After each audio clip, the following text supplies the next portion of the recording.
honorary alumni of Penn State.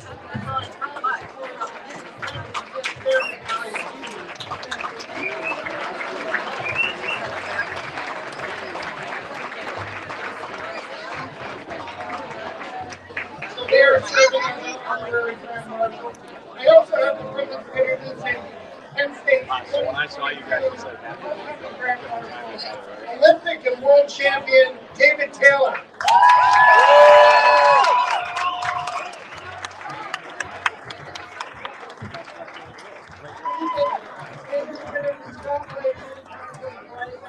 Achieved champion status as a wrestler at every level he participated in. As a student athlete, he won 2 NCAA titles. He won 2 house titles. Since graduating, he's become one of the most accomplished international wrestlers in Penn State's history of wrestling. He won the World Championship in 2018, then he made history at the 2020 Summer Games in Tokyo, becoming the first Penn State wrestler to win an Olympic gold medal.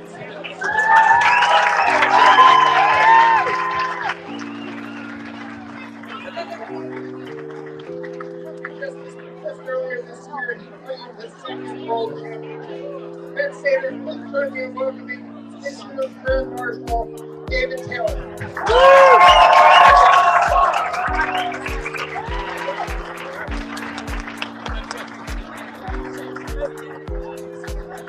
All right, we'll help you welcome back the Alumni Blue Band Association.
this isn't our first whiteout, Paul. We've done these before. If you go back to 2013, the whiteout game, the Blue Band was there in the north end zone when in the fourth overtime we were able to put that game away. So this isn't our first one. But Tom, you run a lot more of the practice than I do, and you're responsible for a lot more of that. Why don't you talk about the practice schedule and those kind of things, and how this one's different from some of the others?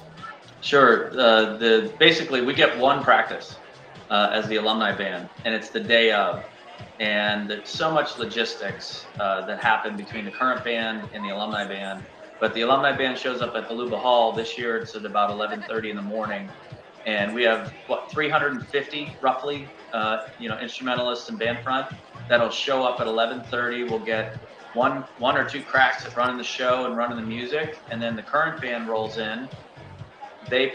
We rehearse the one combined piece that we do together, and then we're done. I mean, we do one rehearsal for just a couple hours, and the supply chain and logistics of all the borrowing of instruments and collection and music charts, all of that, it's all driven by a team of volunteers with the Alumni Blue Band and then the current Blue Band staff. And it really is magic that it all comes together. We have so much fun on the field. And I would pose this question to Steph: what would it be like for him if he and the class of 2012, like that team, got to come back and do a scrimmage in Beaver Stadium in front of 110,000 people? That's what we get to do. We do this one day a year. Half the people haven't picked up their horns since last homecoming. And we just have a blast. It really is amazing. Respectfully, Tom, I think it's a little bit of a different scenario. I think there'd be a lot more injuries if we got that 2012 team back out on the field for scrimmage. I know Stefan will want to comment on that. But let's talk about a couple different things. One, what I hear you saying is it's like riding a bike, right? Once you get the practice and you get the muscle memory back, that it's just easy to pick up playing the fight song, marching in the stadium, and that it's really run on adrenaline. Yeah, most of us still don't use our music for the fight songs, for the alma mater. I mean, we've been playing them, in my case, 41 years, I guess, now that I've been playing the fight song as I march down the field. So, we have that song pretty well memorized, and we may not pick up our feet as well as the current band does, but we put an effort in there. So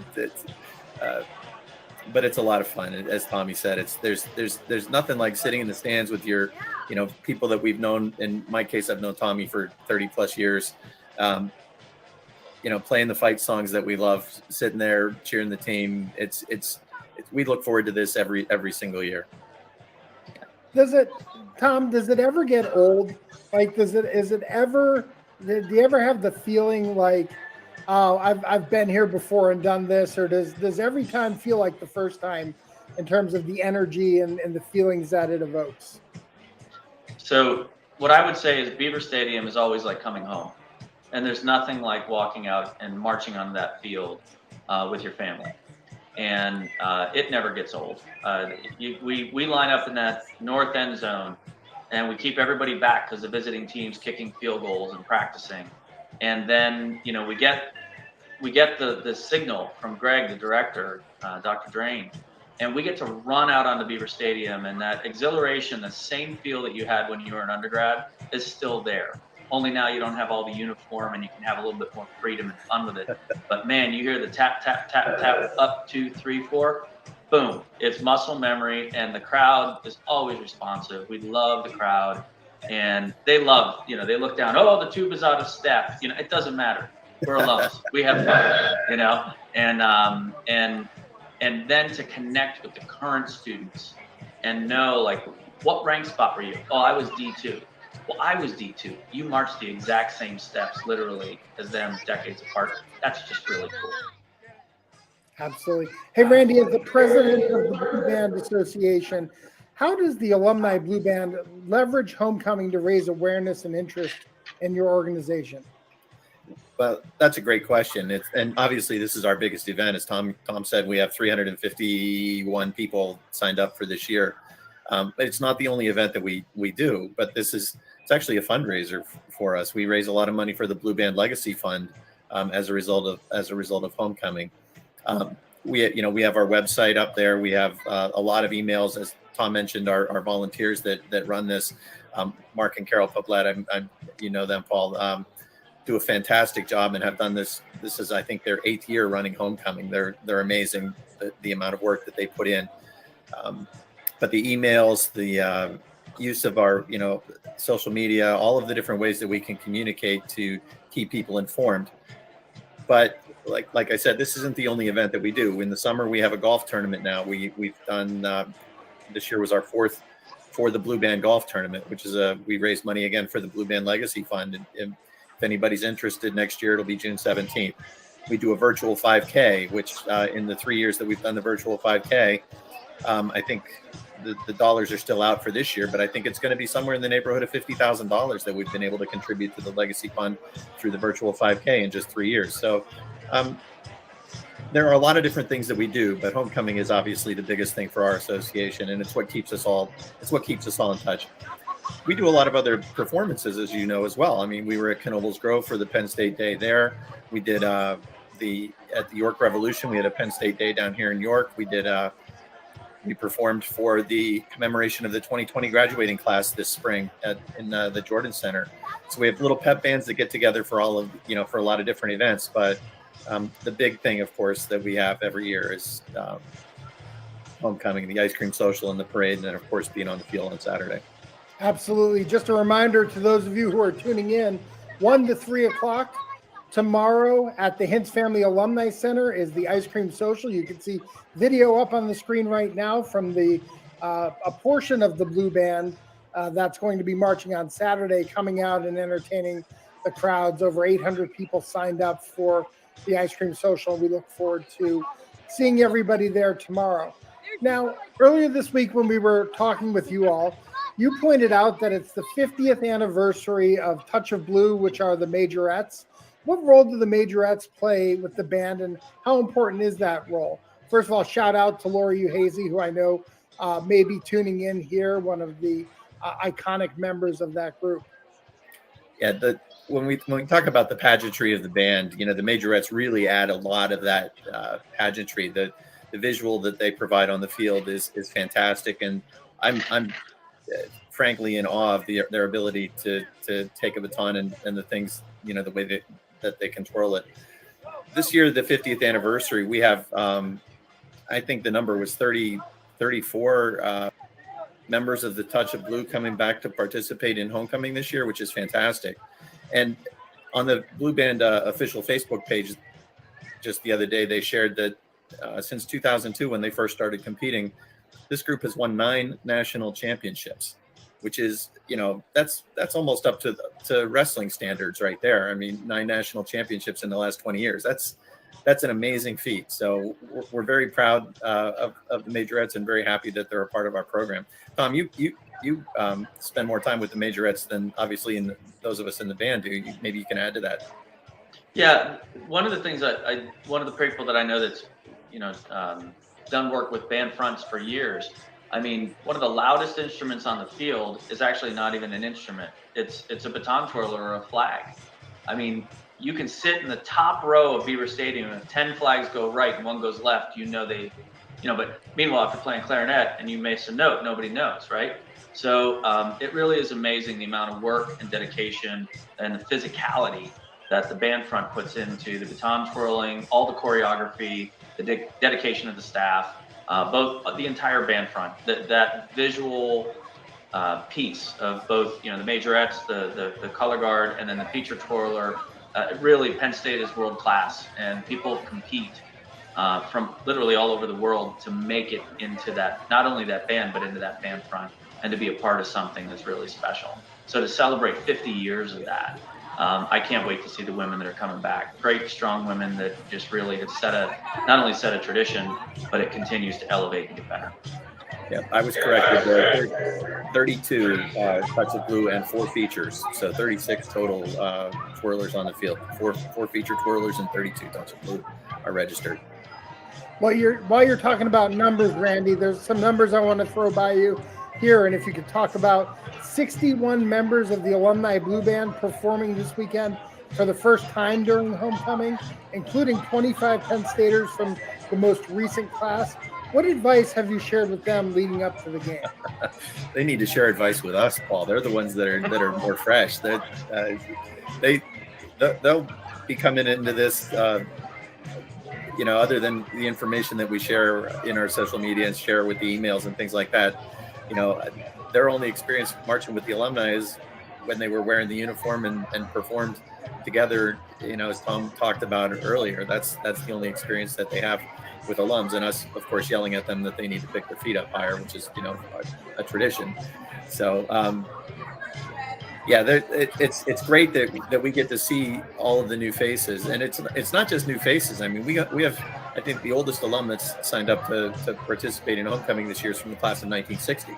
So we cover a lot of decades. But the fact that there are so many first timers this year, and obviously, COVID set us back. We missed a year. We had a small year the year after that, so we had to reduce size. So that may be why we see so many first timers this year. But it's really encouraging that so many people are choosing to become involved. Now, Tom, how about for you, a piece of advice, right? You've done a fair amount of flipping in your day in Beaver Stadium. One, are we going to see a flip out of you this weekend? And two, what advice do you have for the current drum major on his flip? So you will not see a flip on Saturday. I had dreams of doing it. My orthopedic surgeon said, yeah, probably not. I wouldn't recommend it.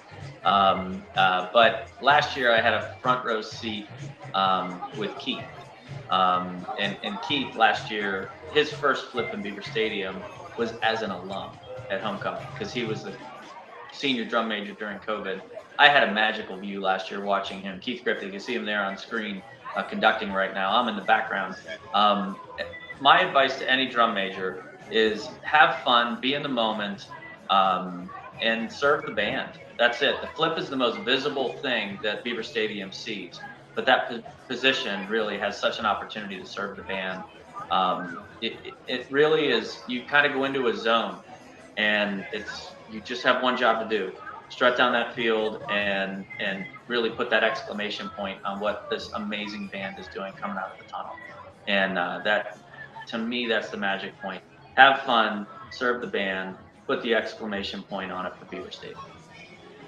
Now, I know the two of you are big Penn State football fans, so let's end with a fun question. What is your prediction for the game on Saturday? Randy, you go first. Okay. I'm going to compare this to 2016 when we didn't do so well against Michigan, but then with Minnesota that year, if you remember, we won that game and went on to have a magical year. So I'm going to go with that this is the game that we turn the corner and great things happen for the rest of the season. Excellent. How about you, Tom? My vote is a victory. One guarantee: the band will win. We always do. The band is undefeated throughout their history. Pick up the beat and clap and sing along to Fight on State with the Alumni Blue Band Association this weekend. Tom and Randy, thanks for joining us.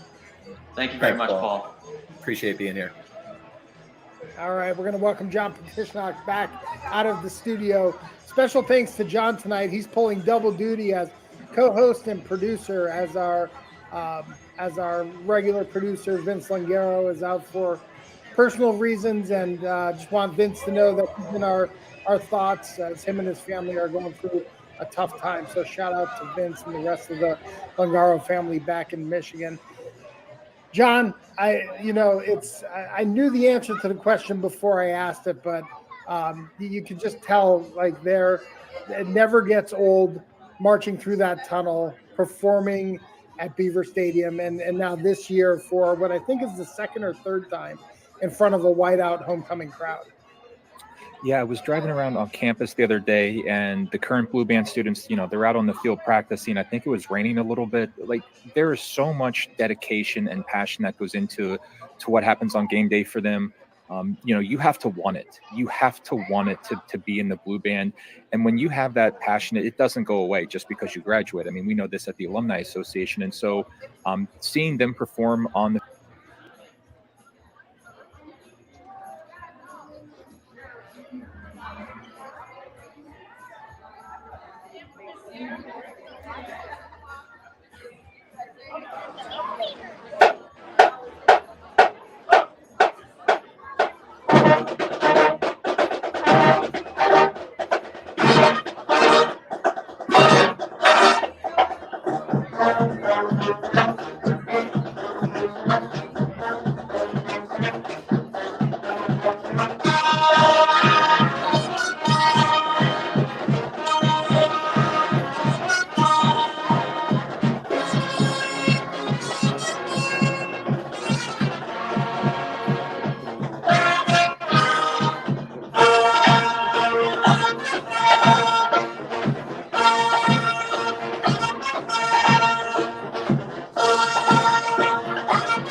want to sit?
3 o'clock. So stay as long as you want. Enjoy each other's company. The Navy Lion is here. If you want your picture taken with the Navy Lion, our cheerleaders are here. So take the opportunity to get your picture taken with them. Randy's not available for photos, and the band's off limits and inside releases. So, but we would like to end this event like we end all events at Penn State. We're going to ask everyone to stand up, put your arms around the person next to you, and let's raise the song together. All right.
All there.